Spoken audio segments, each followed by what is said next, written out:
So everybody, thank you so much. We'll continue to let people get on, but because you've registered, we know that you know a little bit about who you're about to see and what we're doing. So I'm going to go ahead and start. Welcome today.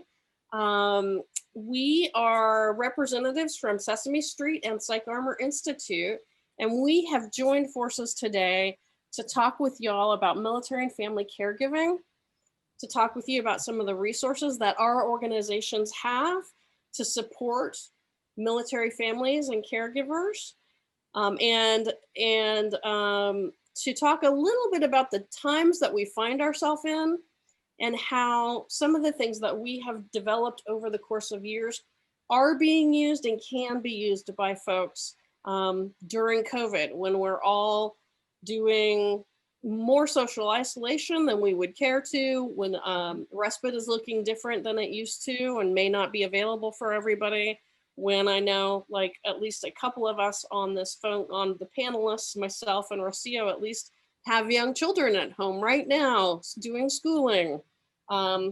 We just got to meet Rocio's son, and my daughter is downstairs doing PE as we speak. So I'm sure that a number of you are in the same boat.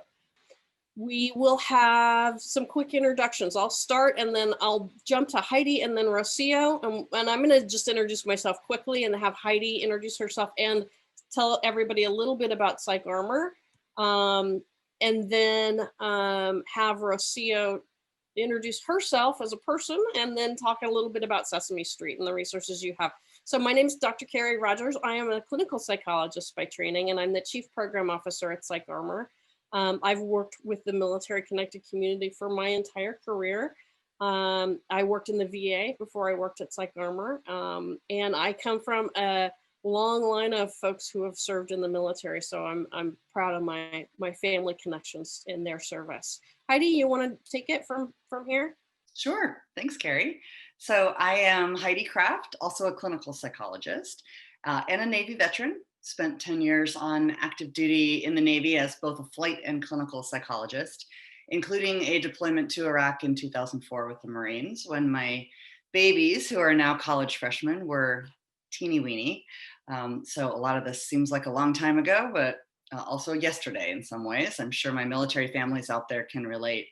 I'm also a military spouse. My husband was a Marine Corps Harrier pilot, and I'm a Navy daughter. My dad, who we lost last year, was a retired submarine commander. So I sort of come to this from a number of different lenses and viewpoints, and with great dedication to our community as a whole, and to the resilience that our community continues to show. Always has, always will. I work at PsychArmor. I'm the Chief Clinical Officer there, and PsychArmor Institute is a national nonprofit that is all about education. Our mission is to educate the nation, and our idea is to try to give a little bit of an understanding of this very unique military community experience to people who don't have it. So we're trying to kind of get that little bit of connection, a little bit of understanding, a little bit of awareness and sensitivity about the military culture, which is so unique, and it really is a culture of its own. We have over 200 courses that are online and free, and some of them are very short. We know that's kind of how people learn now. And the idea is to just have a couple of pieces of information that might help us have that conversation with that veteran or that active duty service member or that family member or that caregiver. Maybe we bring people together just a little bit more as we have a little bit more of that cultural sensitivity. So we'll be talking more about what we offer specifically for caregivers later on as we move through this conversation, but really, really happy to be here. Big fan of Sesame Street, always have been. And so it makes me happy to be in this collaboration and partnership and be here today. We're happy to be here too. It's an honor. I'm Rocio Galarza, and I've been working for Sesame Street for a while, 18 years, developing content for the special initiatives that we have. And as you know, Sesame Workshop is the organization that is behind Sesame Street. And what is little known is, unfortunately, which is why we're here to spread the word, is that we have special initiatives that help children with their difficult times, their challenges that they might have. And one of those is related to military families. And that initiative has been around for 15 years. We've been learning from the military and the veteran community for that long, and we love it because it is a unique community. It's one that has an incredible culture, one that we've honestly has inspired us to continue our work related to resilience beyond the military. So for us, it is a great pleasure to be here sharing our materials, but also we're grateful to have the opportunity to learn from you. So I want us to, as we show you some of the materials or talk about it, I want you to feel free to also share, because in these type of settings is where we get information from you, so that we know what type of materials will be helpful for you as a community. So this is a sharing moment for all of us. Throughout those 15 years, we've developed materials and we've grown with military families as they look into handling challenging transitions, to handling really wonderful moments like celebrations and birthdays and communicating with one another. And so here we're going to be talking a little bit about those, but we're also going to be talking about a project called Sesame Street in Communities, which has more challenges, those are particularly difficult beyond the military, and that includes what we're going through now. So from the lens of the family, particularly for what happens with the young kids, what is their perspective and how can we help them? So we are very excited to be here, and thank you so very much. And again, please share. This is our moment to learn from one another. And speaking of that, actually, I would love to thank you both for introducing yourselves. And I would love to get a little bit more information about the folks who are on the call with us. So Victoria, can we pull up a couple of those poll questions so that we can get to know some of the folks on the call a little bit better? So the first question is, how old are your kids? We want to find out kind of what the age bracket is for the folks who are on the call. And I'll share, my kids are, you just heard from Heidi, she's got twins. They're freshmen in college. So this has been an interesting year for the Kraft family. I have kids who are 11 and 13. Rocio? My kids are 7 and 10. 7 and 10. All right. All Still right. The 7-year-old particularly still fan of Sesame Street. I think he finds it comforting in these difficult times to watch Elmo again. Yeah, I find it comforting in these difficult times to watch Elmo again. So I don't think that's kid specific. All right, so we've got people across the age span from 4 to 6 to tweens or teens. So wonderful, great. That helps us to kind of think about who we've got on the call. My kids are 12. We have a question already. I'm a parent and a provider. Can I find resources for both my family and my work on the Sesame military site and the community site? Oh yes, absolutely. There are materials for both parents and providers. For providers, we have even a professional development section in both websites. So yes, please feel free to check out both sides. Wonderful. And we've got folks who say, I have kids in various age categories, 8 to 10 and also 16 and a half. Wow. Yeah. So there's definitely a spread. And there are different resources available for folks on the PsychArmor website, as well for parents of kids who are a little bit older, as well as younger. So you definitely can find those resources with us as well.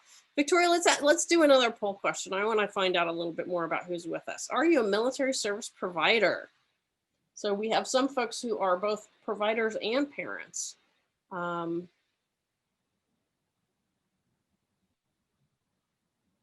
think that would have Heidi, for sure. You are a military service provider.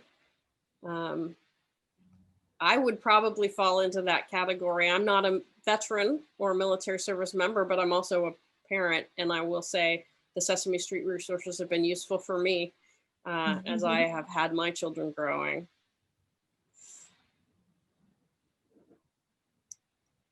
We have a question actually. Does that include veterans or just active duty?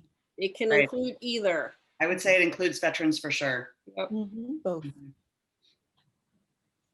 So yeah, we have a lot of providers on, and as well as folks who aren't providers, but are probably caregivers and parents. Wonderful. So we can talk to both of those audiences for sure, Heidi and Rocio, about some of the resources that we have. Let's do one more. I want to hear a little bit about who folks love at Sesame Street. Are you a military caregiver? Good. And then we'll throw up one more because I want to hear who the favorite Sesame characters are.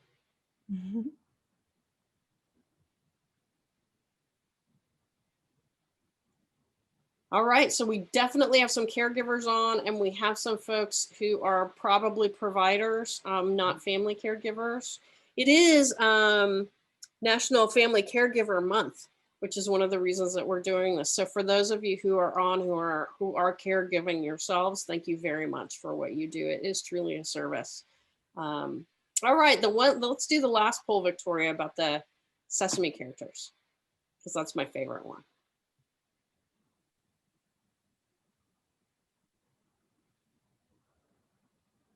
It looks like that question is not loading. Okay, that's okay. You guys can type in and I'll type it read in. your favorite Sesame characters. Who's your favorite, Carie? Who's your favorite Muppet? Big Bird. Oh, Big Bird. He's gone through so much throughout the year. He put Big Bird through a lot of difficult situations to help a lot of children. He's very resilient though. But very resilient, and he does it always with such warmth. Yes, Right. warmth and grace. We got some Elmos, some Oscars, some Snuffies. Yeah. Oh. Abby. Oh. I love Abby too. Abby's more my kids' generation than mine. All right. Yeah. My favorite is Rosita because I speak Spanish. Rosita speaks Spanish. So nice. But my kids they're all over the place. They love different characters. I think Grover is one of our favorites, looking at all the different professions that he's had throughout the years. I love that. Oh my goodness, someone mentioned Rocco.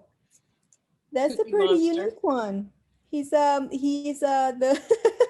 Zoe's favorite toy is actually a rock, and she imagines that rock has life, and sometimes Elmo's just looks at her, it's like, no, it's just a rock, and like, no, it's not. No. Sometimes rocks are not just rocks. No. Well, thank you all so much for giving us that information, Kermit fans.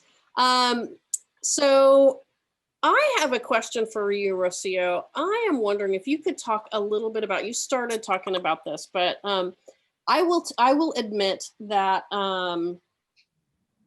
I was initially, so PsychArmor's been partnering with Sesame Street for a long time now. And one of the things I've learned over time has been about the special initiatives.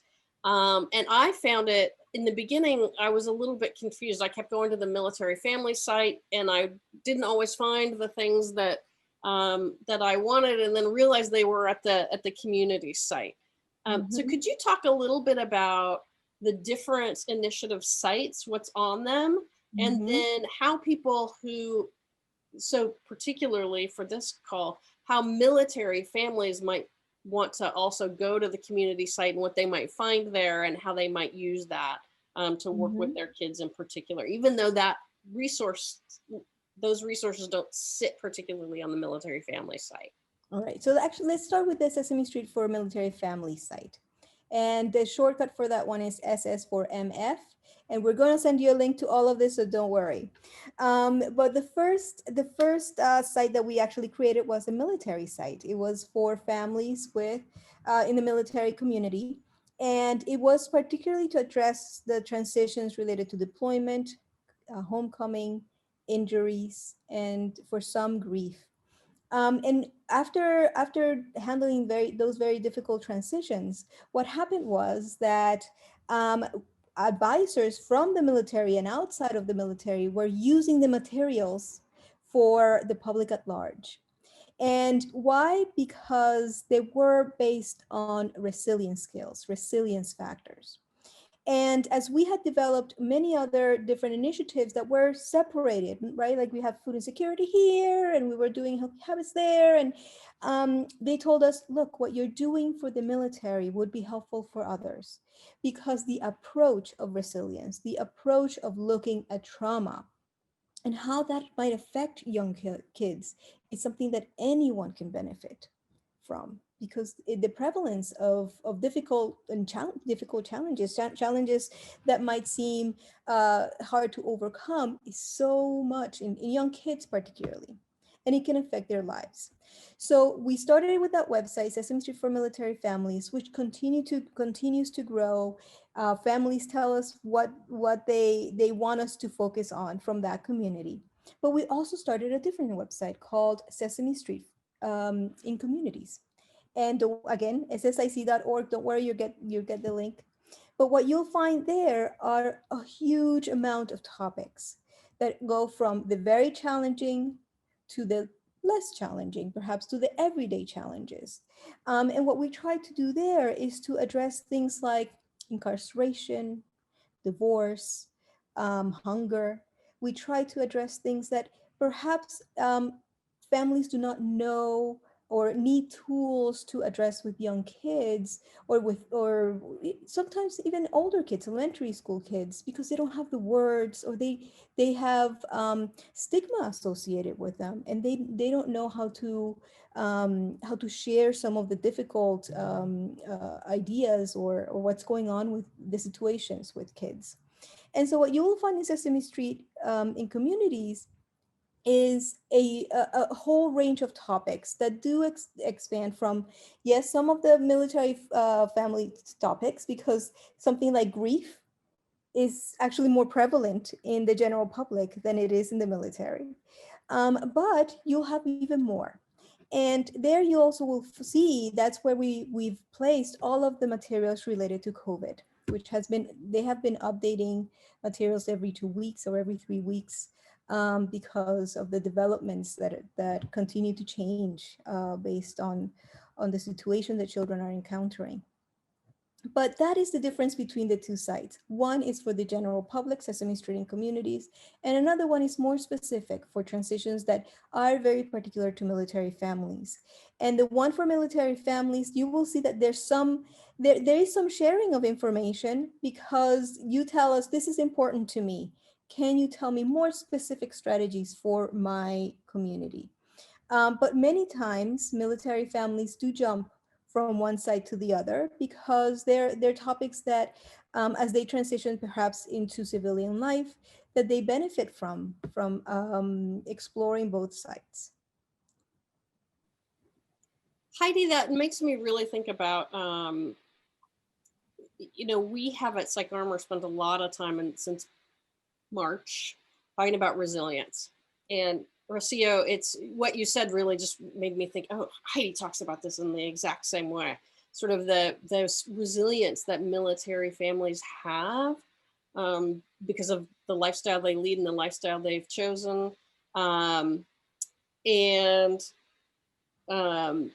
then kind of translating that into the situation that we're in currently. Heidi, you want to talk a little bit about what we've done at PsychArmor, and maybe some of the, and I can jump into some of the things that we've been developing out to really kind of make that leap. Rocio, Sure. you talked about it with the 2 different sites and really how people kind of move through both of those sites. I will just tell you, Fluffster Wears a Mask is a super cute video on Sesame Street. And I loved how it really, for anybody, can talk about kind of the mask situation that we're in and how to talk to kids about that. But Heidi, would you talk a little bit about resilience and how we've kind of tried to pivot some of our stuff to really address COVID? Sure. I think that interestingly, when this all first happened, there was an initial push because of the situation that occurred in New York, when sort of the healthcare system was so stretched and there was so much kind of chaos there, that what we got asked at that point to do was to try to plan for a similar situation around the country and sort of try to think about the way that providers would be affected as something like that happened. As it looked like, okay, other parts of the country are in a different situation, and this is going to look different. We did have to pivot. A pivot is a good way to describe it. What we were first thinking just really sort of changed. My perspective changed and my lens changed as I thought about what we could think about for providers. And so I was asked early on to come up with some training for providers, military providers actually, around here in San Diego. And it occurred to me suddenly, we've been here before. Military providers have been here before. We've deployed to war. And we know how to dig deep and find those resilience strategies within ourselves, if you will, that can get us through a really stressful situation.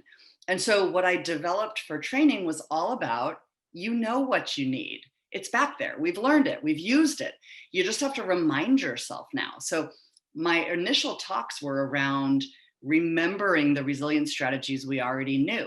And then that led to PsychArmor thinking, wait a second, it's not just military providers who have been here before, it's military connected families. Anyone who has, in our whole community, we know about unpredictability. We know about vulnerability. We know about things changing. We know about not being able to celebrate a birthday in person, right? When it happens. We've been here before. We've been in austere places. We've been in places where we didn't have gyms, where we couldn't get together. We've done this before, and we have strategies. So PsychArmor really pivoted at that point and really started focusing on that lens. Military connected community has the skills they need, and they can teach everyone else. So that began kind of our resilience work.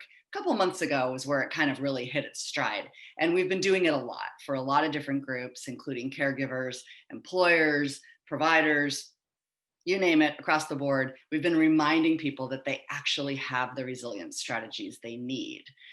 So this has been a big push of ours to kind of move that particular message out, thinking about just reminding them of a couple of resilience strategies. And I just wanted to mention, for those of you who are on the call, for those of you who are providers, we are right now doing some trainings with folks who work with caregivers called mantra repetition. And it's this wonderful tool that is really evidence-based and can be something that you use with those you care for, as well as you care for yourself. And if you're interested in that, send us a quick email at mantram, MANTRAM, at psycharmor.org. For caregivers and those who care for them, we are doing a series of webinars with connected learning communities in the spring on resilience and COVID. And please reach out to us at support@PsychArmor. We'll be doing a lot of some of our online courses, as well as live webinars, as well as asynchronous and synchronous learning communities to help with that.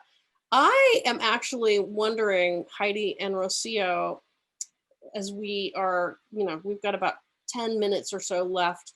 I'm thinking about particularly military families and separation, social isolation, and the holidays.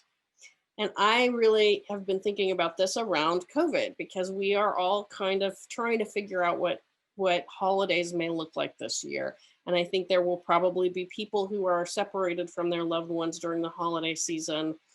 Those of us who haven't served or haven't been in families where somebody's deployed may not have that experience. But many military families will have already been through that experience of being separated from loved ones during holidays. And I've heard Heidi, you talk about birthdays and other kinds of important family events where military families have kind of figured out what that might look like and how to work around that. So I'm wondering, both of you, if you have any thoughts about, Rocio, maybe if you have materials, people can talk to their kiddos about this, but also Heidi, kind of how can people translate, especially military and veteran caregivers and families, how can they translate maybe some experiences they've had to what may look like a really unusual holiday season for everybody? Well, from a child's perspective, we do have materials about talking related to social distancing, not being able to be in person when it comes to these celebrations, and you can see them in the health emergency section. But I think that what is important for military families is the idea that they have learned to connect. The children particularly have learned to connect with with their parent when they're away, and so it's bringing back those circumstances where they have been able to do that, right? And sometimes making as they have done before. Many of them have told us about strategies where they're making it very fun, reading books or even sharing comfort items that their parent either took or left with them. Things like that are important for us to then translate into these situations now. They've done it before, they can do that again. And that still gives a sense of connection for the child with their loved ones, even when they can't be there in person.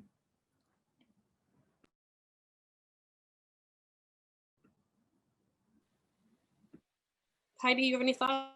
Yeah, I think, and while Rocio and the Sesame Street folks are really the experts at talking to kids about this, I think in the larger community, this is all about reframing. This is all about, in the military, we would say, resetting your gyro. In other words, just changing the way you're looking at it and letting the COVID situation feel like a deployment or feel like a PCS where everything's upside down and you don't get to do what you thought you were going to get to do.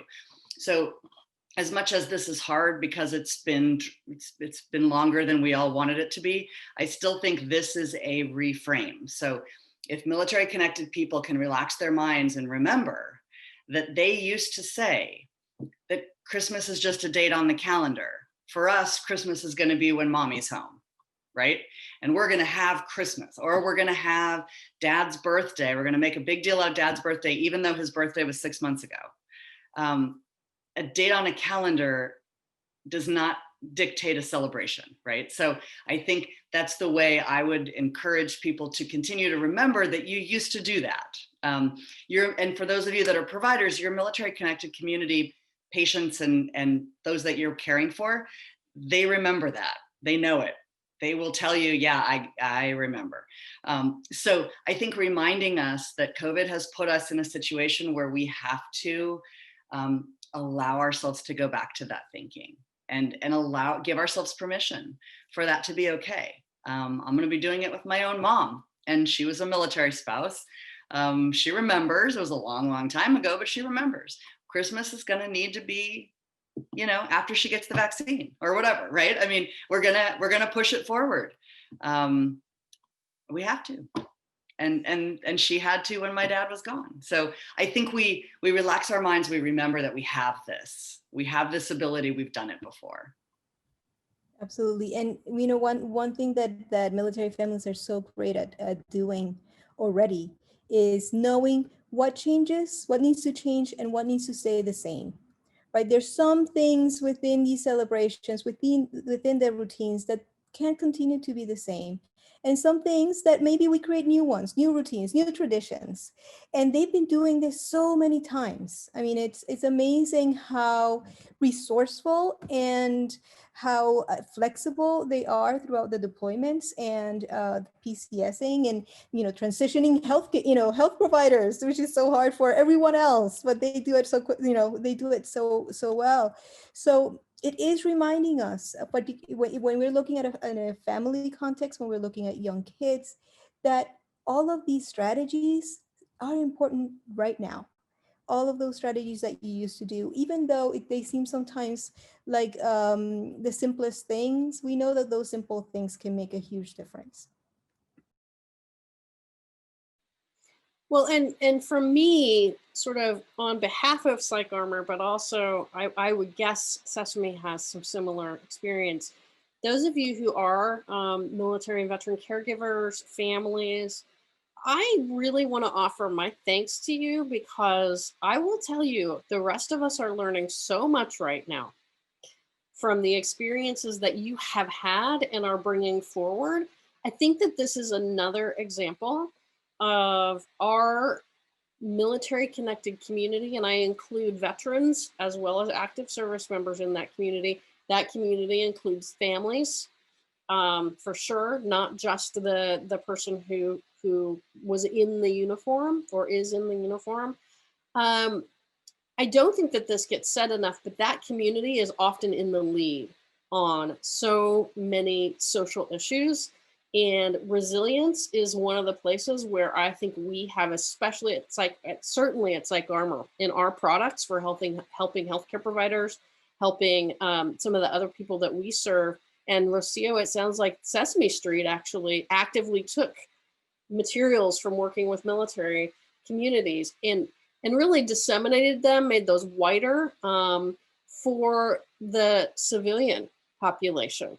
And so I want to offer my sincere thanks for your leadership as a military connected community and for really helping the rest of us learn from you and stay healthy and get resources and pick up tools that I don't know if we would have in other ways. So it's a way in which your service and sacrifice continues to be paid forward.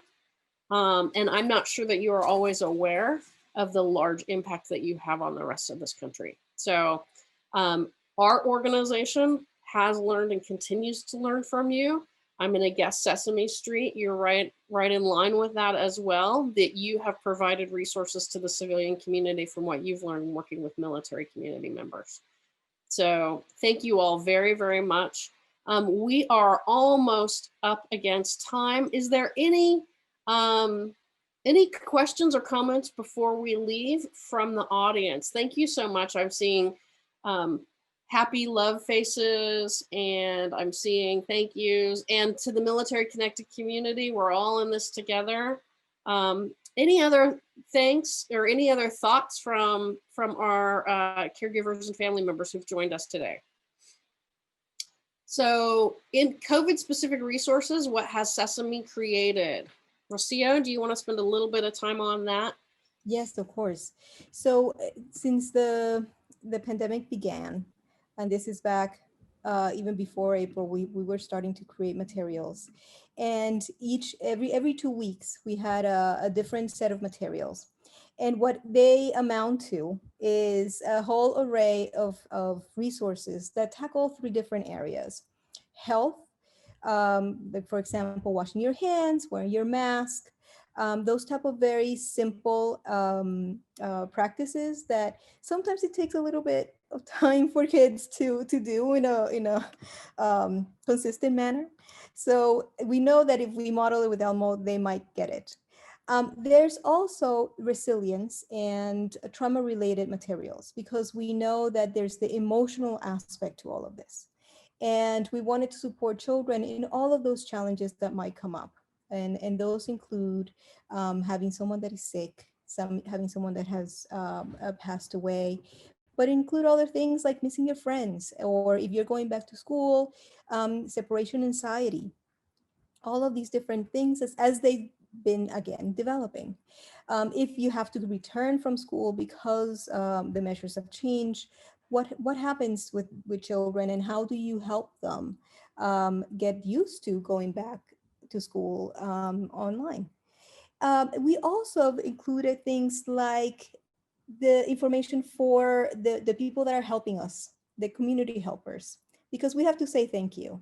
They've been, I'm in awe of all of the incredible health workers and first responders, and so many that continue to help and put their lives at risk. And so we have a whole array of materials, particularly for them, for their families, but also to say thank you. And as we continue to develop materials, we also know that because there's this mix of children that might be online, learning online, and others are learning in person, there might be some additional help that they need, some assistance in continuing their learning, either math or literacy. And so we have packets of materials for parents to be able to do in their everyday routines. They're not very intense because we have intensity everywhere else. But the idea is that parents can use it with their kids so that they're reinforcing some of the things that we know children might not be getting because of either social distancing or many other reasons. So all of these different packets are in this one section called Health Emergencies. And we continue to develop it because right now what we hear a lot is how do we cope with the trauma that might come after all of this is done. So we have a lot of content that is coming and that we will continue to develop to help with this. I love that, and I can't wait to see it because your content is some of my favorite in the whole country. In addition, I wanted to, since the question came in around pandemic-specific materials, PsychArmor also has, with the sponsorship of USAA Foundation, is starting to launch a national education campaign around specific pandemic first aid for caregivers, and we're developing micro courses on just specific little bits of information, 3 to 4 minutes, a couple of things to remember or to know about some key areas that we have heard from caregivers are a concern, are getting worse, are things that are on their minds. So we've got sleep, mental health, social isolation. What else, Carie? I'm blanking on it. Substance use, intimate partner violence. Yep, substance use, interpersonal violence, right. So some of these things they're hard to talk about. They're hard to ask those questions. And we just put a few key ideas, a few key resources into some very, very short courses. We know how much everyone's juggling right now, but this is an initiative we're very proud of. And our Montrum series for providers of caregivers is part of that initiative. So as a little extra piece on Montrum, it's my favorite mindfulness exercise. For all of you, this is the best stuff going. I'm a clinical health psychologist and I know them all, and Montrum is fantastic. I have my own Montrum. I do it all the time. It really, really works. It's incredible. And like Carie said, a lot of evidence behind it. I think there was an email that was in the chat that's not quite right. The word is Montrum, with an M, Montrum at PsychArmor.org. So just make sure you put that M in there so we get your. Yes, and we are going to be sending out a resource sheet for everybody after this with links to all of the resources we've been talking about and more. Sesame Street has videos, they have readings and packets, and like Rocio said, they have worksheets and all sorts of different things. And PsychArmor also has tips and takeaway sheets for caregivers. We have a caregiver binder program. We have videos and we do webinars and other things. So you will find multiple resources in multiple forms available for you. And we're going to follow up with you and send those out. And those will also include the email addresses for our organization. So if you have questions, thoughts, need anything else, we are here for you. Thank you all so very much for joining us, and have a wonderful holiday season. Thank you, Rocio and Heidi. Thank you. Thank you all. My pleasure to be here. Thank you, everybody.